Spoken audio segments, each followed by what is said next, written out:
Bonsoir ou bonjour à tous. Ça dépend de l'heure à laquelle que vous allez suivre ou regarder cette vidéo. On va continuer aujourd'hui avec notre série de tutoriels ou des vidéos sur le logiciel de conception ou dessin assisté par ordinateur SolidWorks. Aujourd'hui, on va voir avec vous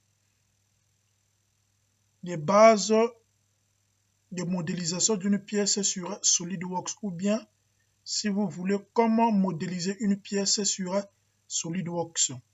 Tout d'abord, pour modéliser une pièce sur SolidWorks, premièrement, vous venez sur Part, comme on avait dit dans les vidéos précédentes que Part, c'est pour modéliser une pièce. Vous cliquez sur Part. OK, quand vous cliquez sur Part, ça va vous amener sur cette fenêtre. Donc, le premier niveau, pour modéliser une pièce, vous cliquez sur Part. Ça va vous amener sur cette fenêtre-là. Maintenant, le deuxième niveau, c'est de choisir le plan sur lequel vous allez faire votre esquisse, croquis, projet ou bien dessin de définition de la pièce. Par exemple, j'ai choisi n'importe quel plan. Le plan, par exemple, de face, je clique et puis quand je clique sur le plan, vous voyez qu'il y a, une petite fenêtre qui est sortie. Maintenant, je clique maintenant sur Sketch. Quand je vais cliquer, le plan va maintenant être normal. Maintenant, pour faire votre esquisse, votre croquis, projet ou bien dessin de définition de la pièce, vous avez besoin des éléments géométriques. Ce qu'on appelle en anglais sketch entities ou bien sketch geometry.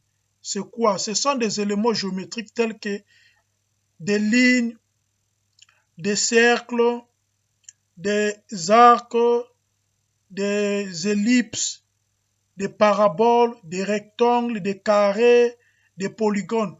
Tout ça, on appelle ça des éléments géométriques. Ce sont des éléments qui vont vous permettre de faire votre esquisse ou bien votre croquis. Donc, par exemple, ici, vous voyez ici, là, sur cette fenêtre-là. Vu que ici, je suis sur Sketch, vous voyez, par exemple, ici, j'ai des lignes. Il y a plusieurs types de lignes. Par exemple, il y a des lines, center line, midpoint line. Vous choisissez le type de ligne qui vous plaît. Par exemple, ici aussi des cercles. Il y a différents types pour modéliser, pour faire un cercle. Vous cliquez par exemple le type de cercle. Il y a également des lignes courbées ici, là. Il y a également des ellipses. Donc, c'est un peu ça. Par exemple, on va prendre par exemple un cas précis. On veut par exemple faire un arbre. Par exemple, moi, je vais par exemple utiliser l'élément géométrique, par exemple, ce qu'on appelle ligne. Je viens ici, je clique sur ligne. Maintenant, je viens, je clique. Je prends, je clique, je fais n'importe comment, n'importe quoi. Je clique par exemple mon arc. Bon, je fais par exemple comme ça, comme ça, comme ça, comme ça. Donc, moi, j'ai travaillé avec l'élément géométrique qu'on appelle ligne. Maintenant, ça, c'est le troisième niveau. Parce que le premier niveau, on a dit on choisit part. Le deuxième niveau, on choisit le plan sur lequel on veut faire notre esquisse ou croquis. Le troisième niveau, on choisit maintenant les éléments géométriques qui vont nous permettre de faire notre esquisse ou bien notre croquis. Maintenant, le quatrième niveau, c'est de définir les relations qui existent entre les éléments géométriques. Les relations qui existent, c'est quoi? Ça peut par exemple être des parallélismes, la perpendicularité. Si par exemple des lignes sont collinéaires, si des lignes sont séquentes, c'est ça qu'on appelle des relations. En anglais, on appelle ça sketch relations. Donc, ça peut être des coïncidences pour les cas, par exemple, de l'autre là. L'intersection, par exemple, entre un segment et un point, par exemple. Ça peut être également l'égalité. Ça peut être, par exemple, des tangentes. Donc, ça peut être, par exemple, si vous voulez, par exemple, qu'une ligne soit horizontale ou bien que ça puisse être verticale. Donc, c'est un peu ça. Donc, par exemple, dans notre cas, on veut que, par exemple, cette ligne soit horizontale. Je vais cliquer sur la ligne. Vous voyez que quand je clique sur la ligne, il y a une fenêtre qui apparaît ici. Là. Si je veux que cette ligne puisse être verticale, je clique ici. Là. Au cas contraire, vous venez ici sur Future Manager Design Tree, vous mettez ça sur Property Manager. Quand je clique sur Property Manager, ça va m'amener ici là. Maintenant, sur Property Manager, là, je vais définir les propriétés du segment là, ou bien de la ligne là, si vous voulez. Par exemple, si je veux que ça puisse être vertical, je vais cliquer ici sur vertical. Vous voyez que c'est devenu vertical.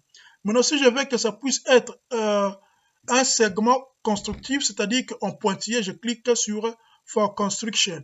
Maintenant, si je veux que ça puisse être une droite, parce qu'une droite est infinie, quand je vais cliquer sur une droite, vous voyez que ça sera une droite. Donc, si je veux que ça puisse être en pointillé, je vais cliquer sur pointillé. Vous voyez que ça devient maintenant en pointillé. Maintenant, ici, là, c'est les dimensions. Maintenant, je vais également sur ce segment-là. Je clique sur le segment. Vous voyez également, je veux que ça puisse être horizontal. Je vais cliquer sur horizontal. C'est maintenant horizontal. Donc ça, je veux que ça puisse être horizontal également. Je clique sur horizontal. Ça, par exemple, ça et ça, je veux que ça puisse être perpendiculaire. Donc je clique sur le premier segment et puis je clique sur contrôle. Je maintiens contrôle. Je clique sur le deuxième segment. Vous voyez que ça m'a donné la condition ici. Là. Je veux que ça puisse être perpendiculaire. Je clique sur perpendiculaire. Voyez-vous? Donc, c'est un peu ça.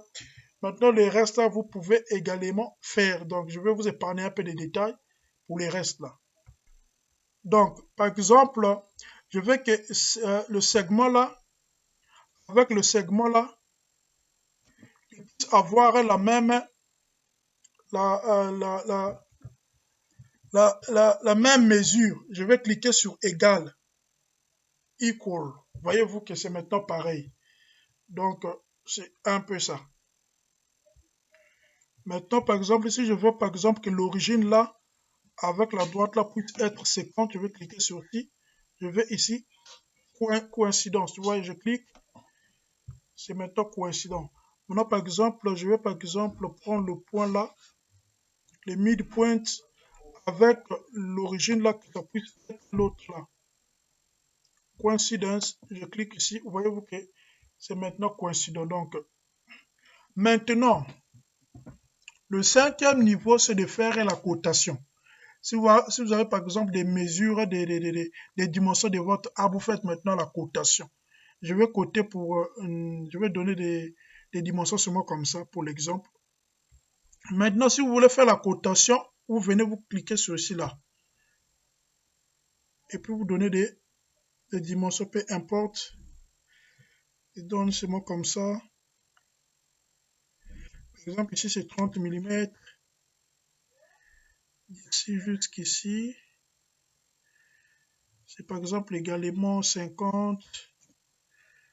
Et puis ça, par exemple, je donne ça 300.